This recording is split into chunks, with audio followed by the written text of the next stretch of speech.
Boa noite, meus irmãos. Aqui estamos mais uma vez reunidos para o estudo doutrinário do Evangelho segundo o Espiritismo. Hoje falaremos sobre o capítulo 21. Haverá falsos cristos e falsos profetas. E vamos iniciar agradecendo ao nosso grande Pai por mais esta oportunidade de aqui estarmos estudando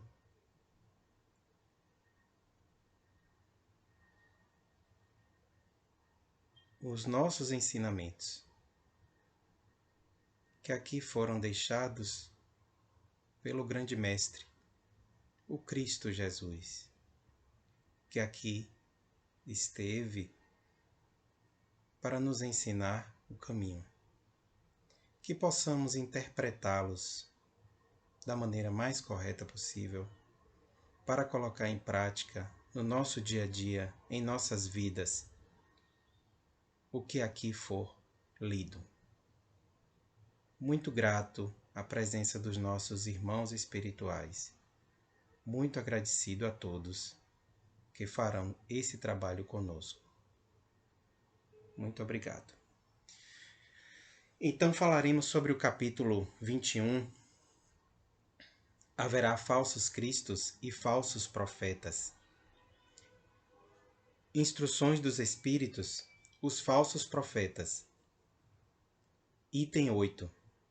Daremos assim uma maior atenção à questão da mediunidade comprometida. Então, o Evangelho inicia-se assim. Item 8. Se vos disserem, o Cristo está aqui, não vades.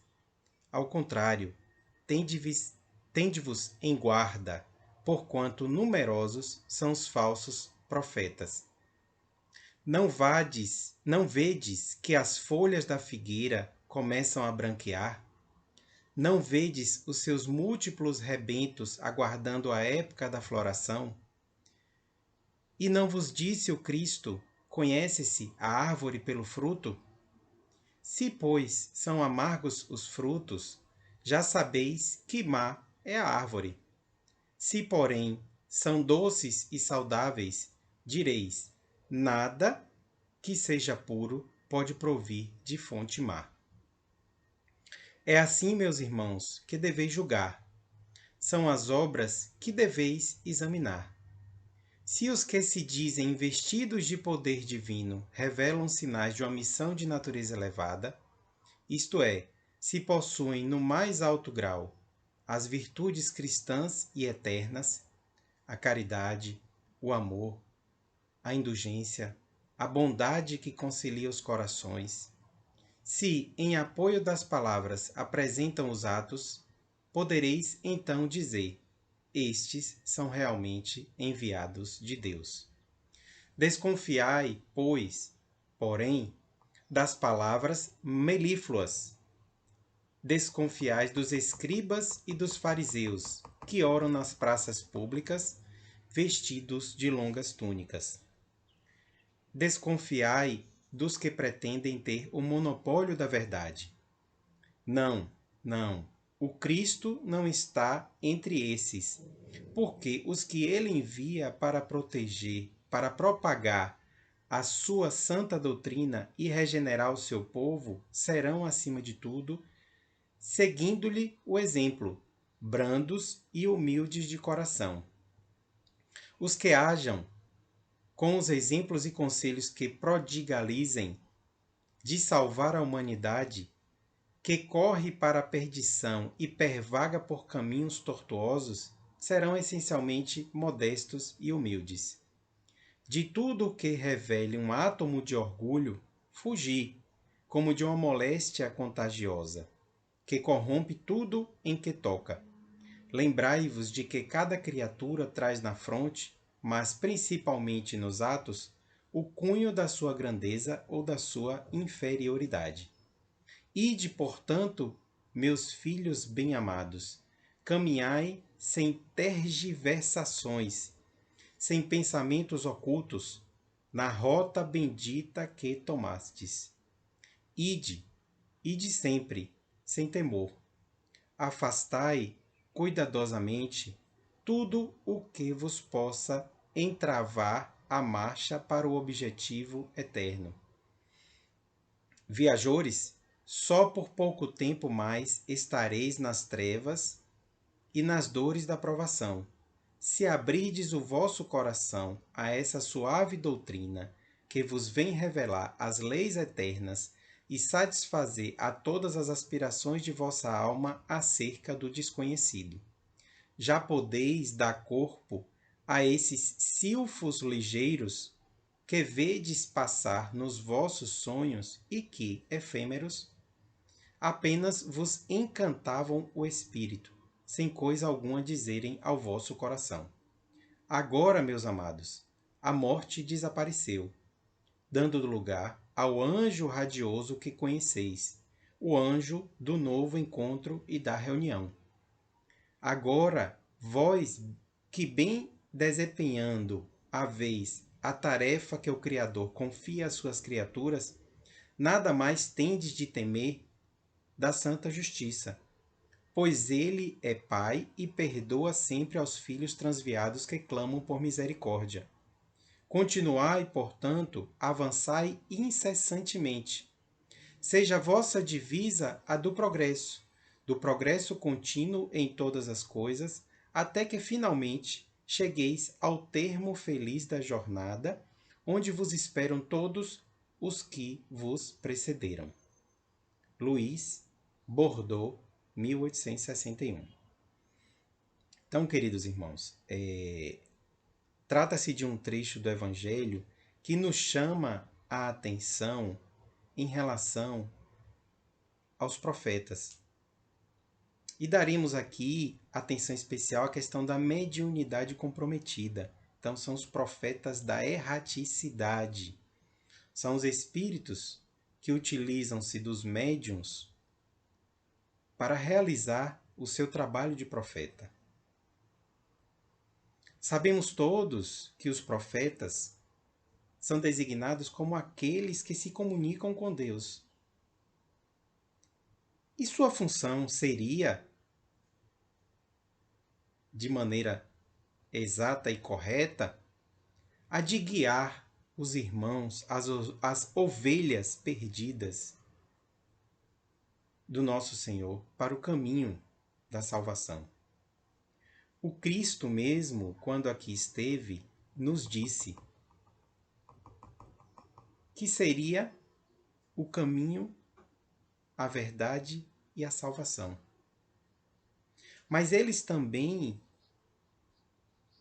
nos alertou, o Cristo nos alertou, que quando cegos conduzem cegos, ambos cairão na cova.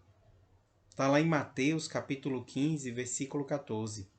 Quando Cristo falava aos fariseus a respeito do alimento que entra pela boca, não ser o grande causador dos nossos males, e sim as palavras que saem da nossa boca, ele disse aos seus discípulos,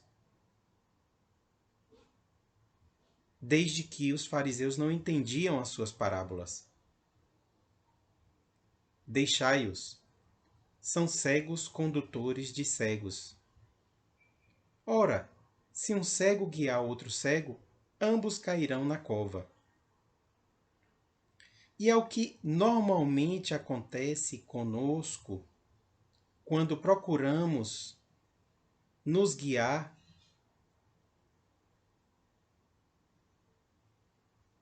quando procuramos dirigir a nossa jornada essencialmente pelos profetas, não só os encarnados, mas os espirituais, os profetas da erraticidade.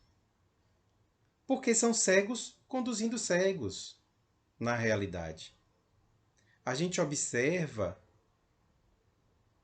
no dia a dia a queda desses profetas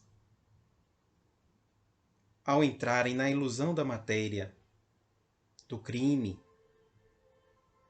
Quantos deles hoje são criminosos? E aí perguntamos: aqueles a quem esses profetas guiaram não estariam tão perdidos quanto ele? Se são cegos conduzindo cegos, não estariam todos no mesmo fosso, na mesma cova? Por isso a importância de darmos atenção ao que está dentro de nós mesmos. A gente ainda não compreende, não consegue entender, pela nossa materialidade, pela existência nesse mundo físico, que fomos criados à imagem e à semelhança de Deus. E que antes de o descobrirmos no exterior, ele acena dentro de nós e nos conclama em irmos em direção a ele. É Deus dentro de nós. É Deus nos convidando para o banquete da fraternidade universal. E quando a gente dá atenção apenas a esse mundo material, às coisas materiais, não consegue observar esse chamamento interior, o chamamento do coração. Porque conforme mesmo o Cristo nos falou, e vamos aqui adiante detalhar, nós temos dentro de nós, cada um santuário divino. E a busca do reino de Deus, que o Cristo tanto nos prometeu, não pode ser feita pelo mundo afora. Tem que ser feita dentro de nós mesmos. Nós não conseguiremos encontrar o reino divino nesse mundo material. Ele não está aqui, ali e acolá. Ele está, o caminho está dentro de nós mesmos, no nosso santuário interior. E quando a gente começa a estudar a mediunidade, a gente observa então a dificuldade que é conseguirmos manifestações verdadeiras de espíritos através de médiuns. Porque estamos aqui num mundo imperfeito, onde os médiuns também são imperfeitos, onde nós todos estamos no caminho do erro. E onde os médiuns não têm qualidades físicas, morais, espirituais, para dar uma boa comunicação, na maioria das vezes, salvo raras exceções. Então, quando a gente vai estudar a doutrina espírita, a gente vê o quão complicado é você obter uma boa manifestação, uma boa oratória espiritual. E aí, quando a gente busca essas orientações no mundo espiritual para a nossa vida, recebe-as muitas vezes, aliás, na maioria das vezes, de maneira deturpada pela incapacidade do médium em apenas servir de peça material à comunicação. Então, quando a gente recebe essas comunicações espirituais deturpadas e a gente se guia por elas, o que vai acontecer é o que Cristo nos alertou. Serão cegos conduzindo cegos, e todos cairão na cova, na fossa, no erro. Quando a gente vai ao livro dos médiuns, que tem um capítulo muito interessante, falando sobre a mediunidade em si. Aliás, o livro dos médiuns, ele basicamente fala sobre a mediunidade. A gente vê lá no item 223, na questão sexta, uma pergunta que se faz à espiritualidade: se o espírito que se comunica através do médium transmite diretamente seu pensamento, ou este tem por intermediário o espírito encarnado no médium, a resposta é que o espírito do médium é um intérprete, porque está ligado ao corpo que se serve para falar, e por ser necessária uma cadeia entre vós e os espíritos que se comunicam, como é preciso um fio elétrico para comunicar a grande distância uma notícia, e na extremidade do fio, uma pessoa inteligente que a receba e transmita. Ou seja, a espiritualidade deixa bem claro que o médium é um intérprete. Então, imagine que você chega a um país onde você não conversa com a língua daquele país e você tem uma palestra que você está assistindo e tem um intérprete. Será que o intérprete realmente fala tudo o que o palestrante está dizendo? Será que ele não se atrapalha às vezes, né, no entendimento? Às vezes o intérprete não consegue compreender uma palavra, um termo, uma gíria. Será que então a mensagem é totalmente compreendida por quem vai recebê-la? É dessa forma que devemos imaginar então o médium, transmitindo uma comunicação espírita. E é dessa forma até que a gente consegue justificar a preferência de alguns espíritos por alguns médiums. Né? Chegará um tempo onde você, palestrante, estou dando aqui esse exemplo, conhecendo aquele intérprete, vai dizer: não, eu prefiro esse intérprete aqui, porque ele me compreende mais, ele entende mais o que eu estou querendo falar para passar ao público. E é isso que acontece também com os médiums, que às vezes são mais recrutados por um devido espírito. Né? Então a resposta da espiritualidade, quando questionada, é essa. A ela, né, a espiritualidade. Se seria essa a causa da preferência dos espíritos por certos médiums, já que o espírito do médium é apenas um intérprete, a espiritualidade diz que não há outra. Os espíritos procuram o intérprete que mais simpatize com eles e que eles exprima com mais exatidão os pensamentos. Aquela ideia que a gente acabou de falar. Né? É o orador, é o palestrante que acaba por escolher os intérpretes para aquelas pessoas que estão ali sem entender aquela língua que ele fala. E a espiritualidade ainda diz que, não havendo entre eles simpatia, entre o médium e o espírito do médium é um antagonista que oferece certa resistência e se torna um intérprete de má qualidade, muitas vezes infiel. É o que se dá entre vós, quando a opinião de um sábio é transmitida por intermédio de um estonteado, de uma pessoa de má fé. Então a gente já começa aí percebendo, então, que se o médium quiser, ele pode deturpar totalmente a mensagem do espírito. Se o médium não for simpatizante daquele espírito, ele pode deturpar totalmente a mensagem dele. O livro dos médiuns ainda também nos chama a atenção de que o médium é um intermediário inteligente.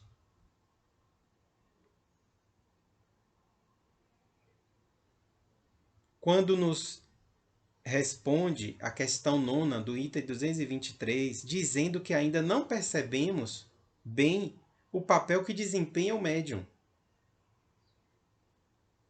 Ainda não conseguimos entender a lei que aí regula a relação entre o médium e o espírito. E ainda nos relata, né, de que para produzir o movimento de um corpo inerte, o espírito precisa utilizar-se de uma parcela do fluido animalizado, que ele toma ao médium, para animar momentaneamente a mesa, né, para dar a comunicação. Então é preciso que a gente compreenda igualmente que para uma comunicação inteligente, precisamos de um intermediário inteligente. E que esse intermediário é o espírito do médium. Então, para que o espírito dê uma comunicação inteligente, é necessário um intermediário também inteligente. É como eu falei, a questão do orador e do intérprete. Né? Você está lá num congresso, se o intérprete não conseguir acompanhar, se você está lá num congresso médico e o intérprete não conhece os termos médicos, ele vai ter uma dificuldade enorme de fazer a tradução do orador. Assim também acontece com o mundo espiritual. De tal forma, né, que o espírito do médium nunca é completamente nulo em uma comunicação espiritual. Sempre vai existir a influência do espírito do médium nas comunicações espirituais. Ela nunca será nula, conforme nos fala a espiritualidade na 10ª questão do item 223 do Livro dos Médiuns. Né? Quando foi questionado se o espírito do médium nunca é completamente passivo nas comunicações. E a espiritualidade diz que é passivo, quando não mistura suas próprias ideias com as ideias do espírito que se comunica. Mas nunca é inteiramente nula. Então, gente, a gente já observa a complicação que é transmitir uma mensagem espiritual para o médium. E a própria espiritualidade nos fala que é praticamente inexistente a possibilidade de influência espiritual do médium na comunicação do espírito. Sempre existirá influência espiritual do médium. Por mais mecânico que ele seja, por menos intuitivo que ele seja, ainda assim há uma influência do espírito do médium na comunicação. A espiritualidade ainda nos acrescenta que outro agravante é quando fazemos esse questionamento ao espírito por curiosidade ou experiência. E ela nos chama a atenção que quando assim fazemos, uma pergunta à espiritualidade, ao espírito, né? Temos a chance de estarmos ali de frente ao espírito para fazer um questionamento, uma pergunta.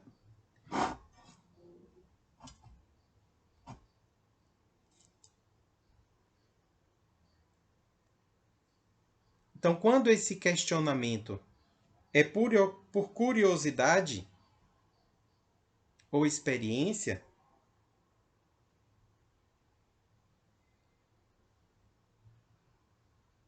nada mais antipático é aos espíritos do que as provas a que tentam sujeitá-los. Imagine, você como espírito que está ali para ajudar, para colaborar, e tem alguém ali fazendo questionamentos por curiosidade.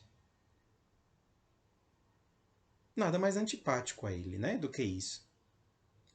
E acrescenta ainda a espiritualidade que os espíritos superiores jamais se prestam e logo se afastam desses questionamentos, quando se pretende entrar por esse caminho.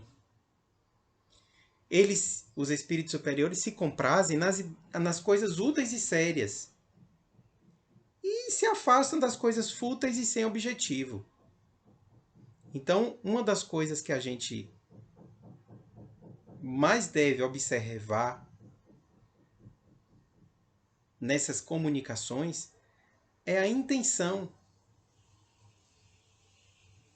da pessoa que recebe essa mensagem, se é apenas por curiosidade, por experiência. E a gente já sabe que ali não virá uma boa mensagem, que os espíritos superiores se afastam disso. A espiritualidade ainda chama a atenção de que as limitações do médium devem ser respeitadas. No item 224 do Livro dos Médiuns, diz que A médiuns com limitações só devem ser dirigidas perguntas simples. Para as perguntas de grande alcance, é necessário um médium desenvolvido, que nenhuma dificuldade mecânica ofereça ao espírito. Ainda dá um exemplo, a espiritualidade, que ninguém tomaria a um estudante, né, que está aprendendo a soletrar ainda, para ser um ledor, para ser um digitador, né, um escrevente da sua mensagem. Assim também faz a espiritualidade. Os médiuns que têm dificuldade devem ser poupados das perguntas mais difíceis. E a gente vai observando, então, no caminhar do nosso estudo, a dificuldade que é para se obter uma boa comunicação. As limitações que o médium oferece à espiritualidade. O quanto pode ser deturpada uma mensagem, uma comunicação espírita.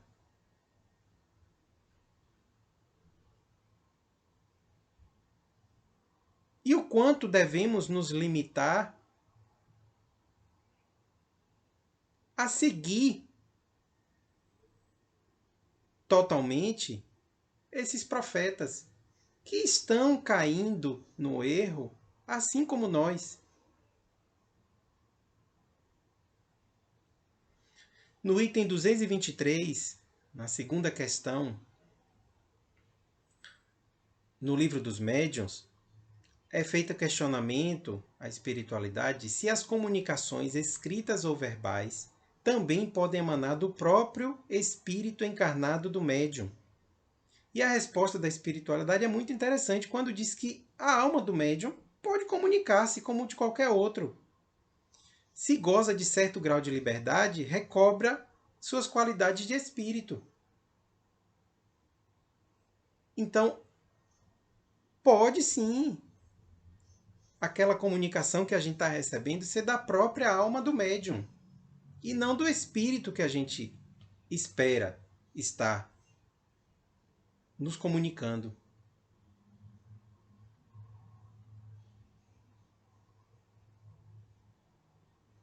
E aí o outro questionamento que se faz à espiritualidade, ainda nesse item 223, na segunda questão A, é que não parece isto afirmar a opinião dos que entendem que todas as comunicações provêm do espírito do médium. Você vê, a gente já começa a questionar, será que todas as comunicações, então, provêm do espírito do médium e não do espírito estranho? E a resposta é que os que assim pensam só erram em darem caráter absoluto à opinião que sustentam. E a gente já começa a questionar realmente. Né? No item 223, na questão terceira, ainda no livro dos médiuns, é feito a pergunta: como podemos distinguir se o espírito que responde é do médium ou um outro espírito? A resposta é que observemos a natureza das comunicações, que estudemos as circunstâncias e a linguagem, e distinguirás. A gente observa normalmente que o espírito tem uma linguagem e que o médium tem outra linguagem. Quem tem essa vivência mais restrita consegue bem observar isso. Né? Então, o que a gente tem que fazer? Observar a linguagem, as circunstâncias. Né? Estuda e observa. É a observação que eles fazem, né? É o chamamento que a espiritualidade faz para todos nós. Ainda na questão 223, no item 223, na quarta questão, faz-se a pergunta à espiritualidade se não poderá o médium buscar nas profundezas do seu próprio espírito as ideias que parecem fora do alcance de sua instrução, Então, às vezes, a gente tem um médium que a gente conhece, mas quando ele está dando a comunicação espírita, a, a informação parece ser superior ao conhecimento intelectual dele. E a questionamento é se essa informação não pode ser buscada no próprio espírito dele, que está mais livre. Né? A gente sabe que a vida espiritual não contempla, né, essa limitação carnal que nós temos. E a resposta da espiritualidade é que isso ocorre frequentemente, como num estado de crise sonambúlica. Né?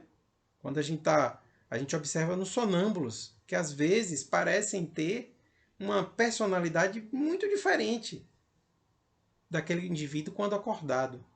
E isso é justamente porque ele busca nas entranhas do seu espírito informações, conhecimentos que encarnados ainda não conseguem explorar.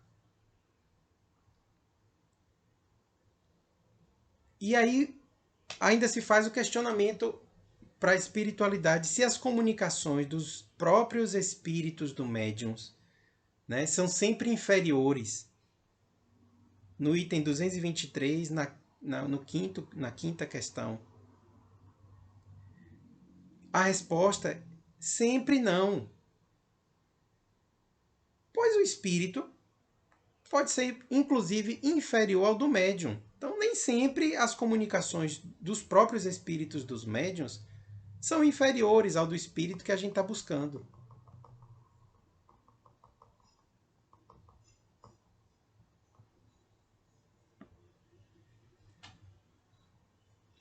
Então, a gente observa cada vez mais, quando aprofunda o estudo, a dificuldade que é obter-se comunicações espirituais verdadeiras, que não estejam ali manchadas por ideias do espírito do médium.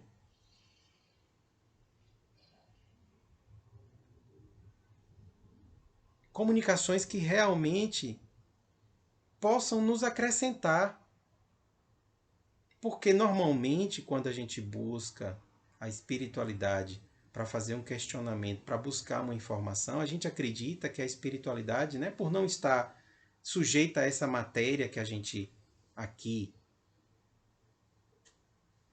está durante a nossa vida encarnada, a gente entende que a espiritualidade tem uma visão mais clara das coisas. E o que chama a atenção é que nem sempre isso é verdadeiro. Às vezes o espírito que está lá inferior ao do médium, na maioria das vezes o espírito do médium influencia na resposta do espírito a que você está buscando.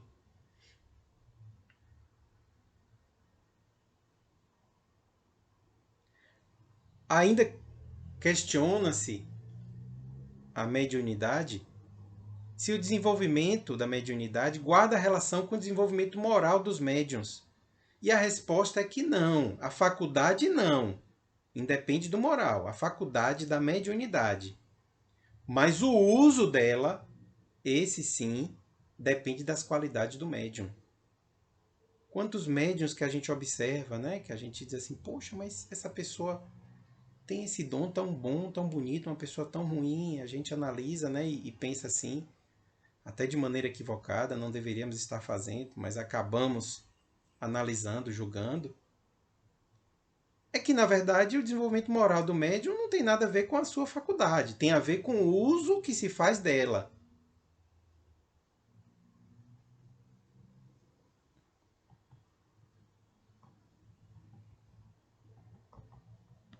Tanto é que a mediunidade não é um privilégio das pessoas de bem.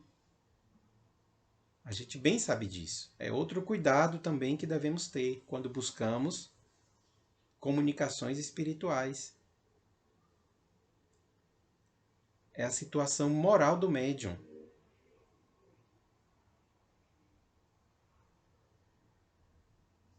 Sempre observando o que o Cristo nos orientou. É das árvores boas que se colhem bons frutos.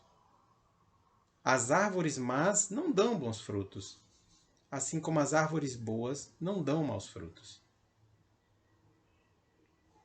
Mas a espiritualidade também chama a atenção que os médiuns responderão pelo mau uso da faculdade que eles têm. No item 223, no terceiro questionamento, é feito à espiritualidade a pergunta se os médiuns que fazem mau uso de suas faculdades, que não se servem delas para o bem, ou que não se aproveitam delas para se instruírem, sofrerão as consequências dessa falta. A resposta é que se os médiuns fizeram da sua faculdade mediúnica mau uso, serão punidos duplamente, porque têm um meio a mais de esclarecerem e não aproveitam.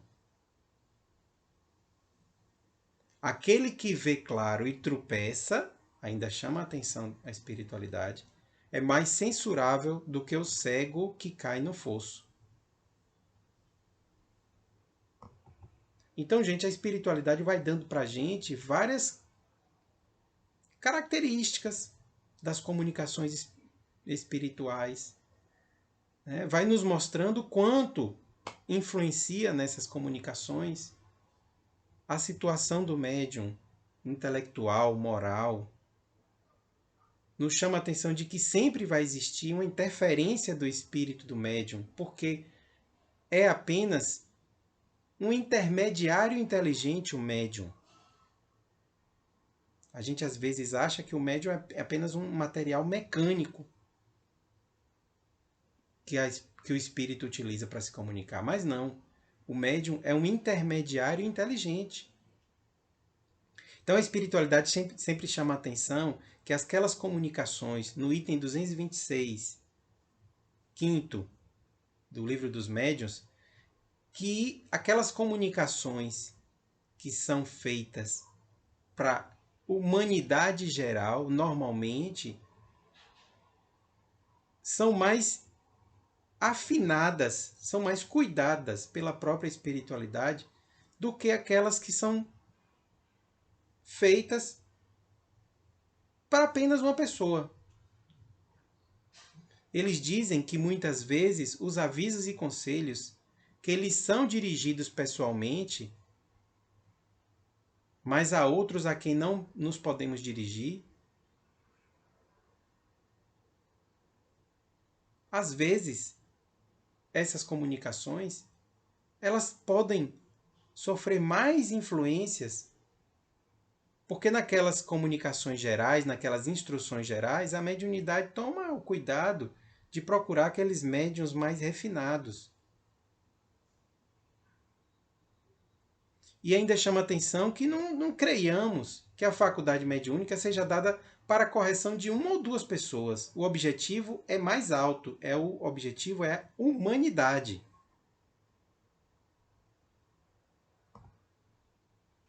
E que o médium, como instrumento, como indivíduo, é um instrumento pouquíssimo importante. É apenas um meio mesmo de comunicação. E aí eles avisam que quando a espiritualidade dá instruções que devem aproveitar a generalidade dos homens, eles se servem dos médiuns que oferecem as facilidades necessárias. Então, é outra questão que a gente deve observar. Né? Devemos ter mais cuidados com aquelas comunicações que são dirigidas pessoalmente. Porque a meta da mediunidade não pode ser uma ou duas pessoas. A meta tem que ser a humanidade, todos nós. E ainda foram questionar a espiritualidade como médiuns de boas qualidades transmitem respostas falsas. E a resposta da espiritualidade é se realmente conhecemos os escaninhos da alma humana. Às vezes a gente analisa, acha que o médium tem boas qualidades, mas não as tem. Às vezes são levianos, frívolos, sem que sejam viciosos. Né? Então nem sempre aqueles médiuns que achamos ter boas qualidades realmente as têm. E é difícil realmente. Nesse mundo que a gente vive tão imperfeito, onde nós somos ligados tão fortemente à matéria, é difícil você observar pessoas que tenham boas qualidades, que tenham bons sentimentos. É raro, é difícil. E é por isso que a espiritualidade chama tanto a atenção de que essas comunicações espirituais podem ter realmente falhas graves.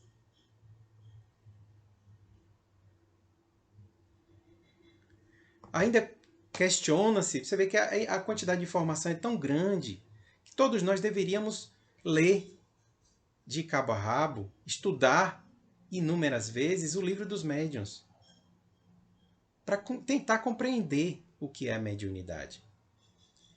E ainda questiona-se a espiritualidade, né, no item 226, oitava questão, se seria absolutamente impossível obter-se boas comunicações por um médium imperfeito. E a resposta é de que um médium imperfeito pode, algumas vezes, obter boas coisas, pois, se dispõe de uma bela faculdade, não é raro que os bons espíritos se sirvam dele, à falta de outro, melhor, em circunstâncias especiais. Mas isso só acontece momentaneamente, desde que os espíritos, até que os espíritos encontrem um médium que mais lhe convenha e darão preferência a este. Então, um médium imperfeito pode dar uma boa comunicação? Pode, mas é raro, como a própria espiritualidade chama a atenção. E no final, ainda, questiona-se nesse mesmo item 226, na próxima questão, a nona, qual então deveria ser o médium para se qualificar de perfeito? E a resposta é bem interessante. A espiritualidade diz: perfeito? Bem sabes que a perfeição não existe na Terra. Dize, portanto, bom médium, e já é muito, por isso que eles são raros. Imagine, são raros os bons médiums, os perfeitos não existem. O médium perfeito, ele diz, seria aquele contra o qual os maus espíritos jamais ousassem, numa tentativa de enganá-lo. E a gente vê, por exemplo, que o próprio Chico Xavier fala por diversas vezes, que em muitas situações ele foi tentado pelos maus espíritos.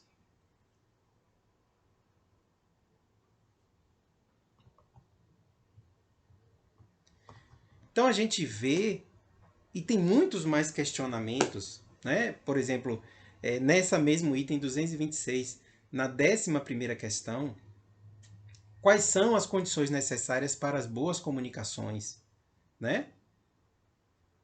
Para que a palavra dos espíritos superiores nos chegue sem nenhum tipo de alteração.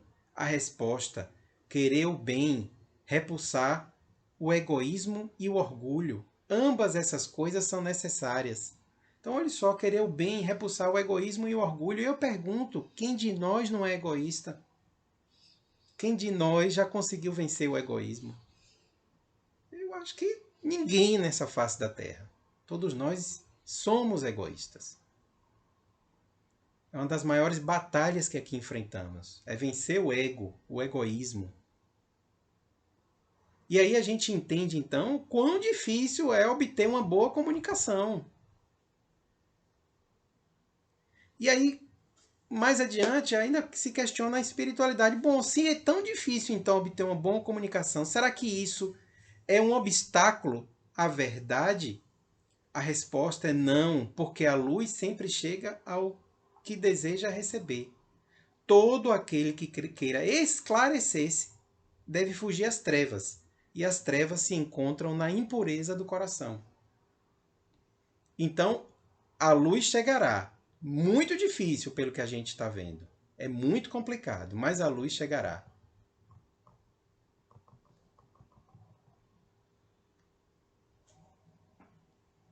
E aí adiante a gente vê muito mais coisas, né? A influência do meio do médium, né?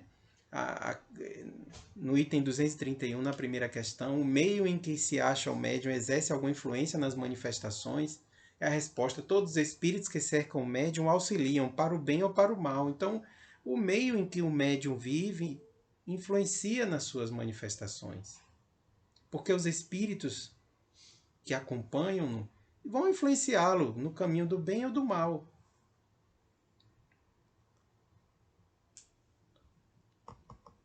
Interessante ainda notar que a espiritualidade chama a atenção de que os espíritos superiores não vão às reuniões em que são inúteis, reuniões fúteis.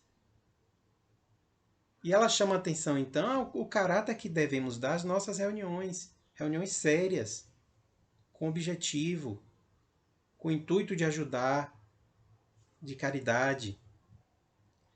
A espiritualidade ainda chama a atenção que os espíritos inferiores podem estar em reuniões sérias, mas para assistir, a fim de aproveitarem os ensinos que vos são dados, ficando silenciosos, estouvados. Então, gente, quando a gente estuda, a gente observa a dificuldade que é para se obter uma boa comunicação espiritual. E aí, é claro, a gente deve sempre se questionar, será então que eu devo me guiar por orientações espirituais? Claro, elas podem ajudar-nos, mas o que deve mesmo ser ponderado é o nosso íntimo, é o nosso coração. O Cristo mesmo nos alerta, nos avisa que temos dentro de nós um santuário divino.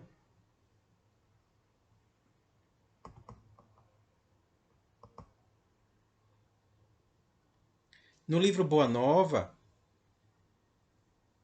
que foi psicografado por Chico Xavier e ditado por Humberto de Campos, no capítulo 19, quando o Cristo conversava com João e com seus discípulos, João cheio de questionamentos, mestre, mas como é que eu faço para chegar ao reino de Deus, ao reino divino? Né? Por muitas vezes vós dissestes que o meu reino não é deste mundo, mas como é que eu faço para chegar ao teu reino?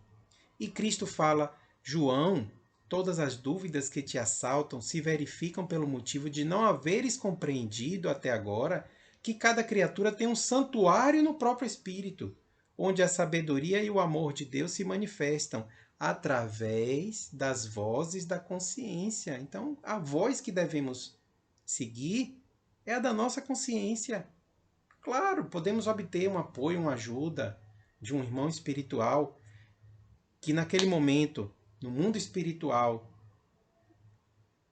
tem retirado, né, essa venda dos olhos que aqui nós temos encarnados, mas devemos lembrar que adiante nós estaremos lá no mundo espiritual, eles estarão aqui no mundo encarnados, é essa troca que existe entre o mundo, né, material e o mundo espiritual.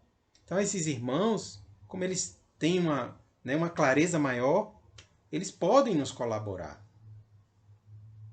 Só que jamais a lei pode ser ultrapassada. E uma das leis que regem o nosso universo é o livre-arbítrio, é a escolha de cada um.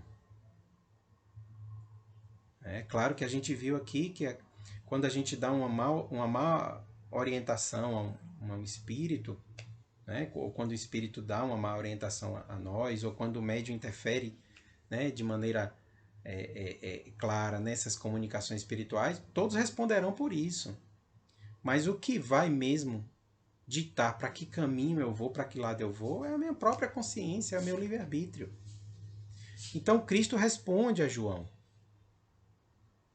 que no que se refere à comunhão de nossas almas com Deus, recomendo que cada espírito ore no segredo do seu íntimo, no silêncio de suas esperanças e aspirações mais sagradas. É que cada criatura deve estabelecer o seu próprio caminho para o mais alto, erguendo em si mesmo o santuário divino da fé e da confiança, onde interprete sempre a vontade de Deus com respeito ao seu destino. A comunhão da criatura com o Criador é um imperativo da existência. E a prece é o luminoso caminho entre o coração humano e o Pai de infinita bondade. Então, gente, observemos sempre que o que a gente busca o caminho que a gente quer, que a gente está correndo atrás, o reino que o Cristo nos prometeu e que nos disse que não estava aqui, que é o reino divino, o caminho para esse reino está dentro de nós mesmos, nos nossos corações. É a centelha divina implantada em cada um de nós no momento da nossa criação. Claro que os profetas, encarnados e desencarnados, podem nos auxiliar, podem nos ajudar quando tem mais clareza, mas observemos sempre que eles estão também no mesmo caminho do erro que nós. São iguais a nós, não tem muita diferença. E quando esses profetas, então, caminham para o lado da matéria, têm as mesmas disposições que nós temos. O mesmo apego e apreço à luxúria, à riqueza, ao sexo, ao dinheiro, ao poder que nós temos, os médiuns também têm. Os profetas encarnados também têm. É isso que a gente deve observar. E é por isso que a gente vê a cada dia mais profetas no caminho errado. Profetas sendo presos, profetas respondendo a processos, profetas fazendo o mau uso das suas faculdades.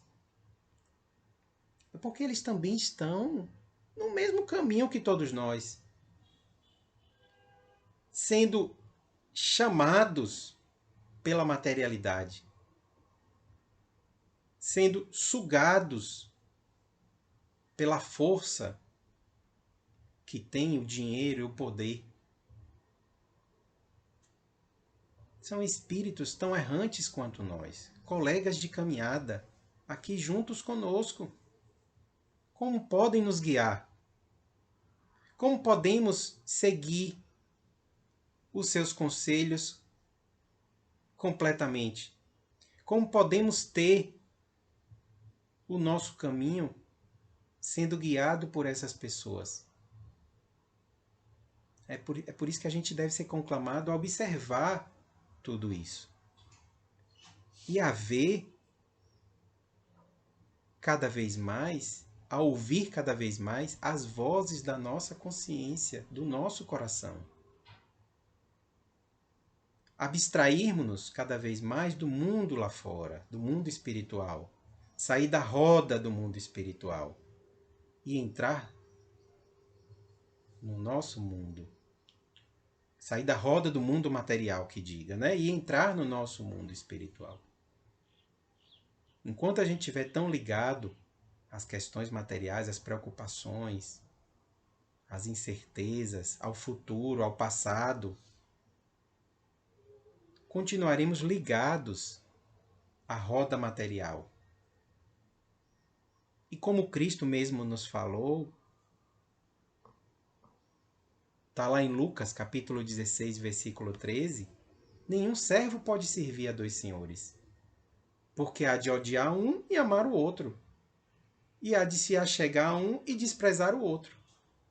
Nenhum pode servir, ninguém não podeis servir a Deus e a mamon, a Deus e a riqueza. Você escolhe ou o mundo lá fora da riqueza ou a Deus. Não conseguiríamos servir aos dois ao mesmo tempo. Jamais. E então, observando isso, de que os profetas, os médiuns, estão tão equivocados nos caminhos como nós também estamos, é difícil que a gente realmente seja guiado por eles. É necessário que ouçamos as vozes da nossa consciência. Podemos até ter o auxílio, uma ajuda, mas devemos seguir mesmo é a voz da nossa consciência. É isso que devemos seguir. Então, gente, a gente consegue resumir tudo isso que a gente viu aqui hoje, todo esse grande estudo que nos trouxe tanta informação, tanto conhecimento, que com certeza trará uma nova consciência agora, no final, diferente da que tínhamos no começo desse estudo. A gente consegue resumir tudo isso aqui observando que a gente acaba procurando de uma forma interminável no mundo lá fora coisas que estão dentro de nós mesmos.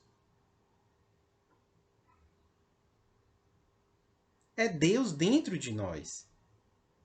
É Deus nos convidando para o banquete da fraternidade universal. Mas é necessário que saiamos da roda do mundo material.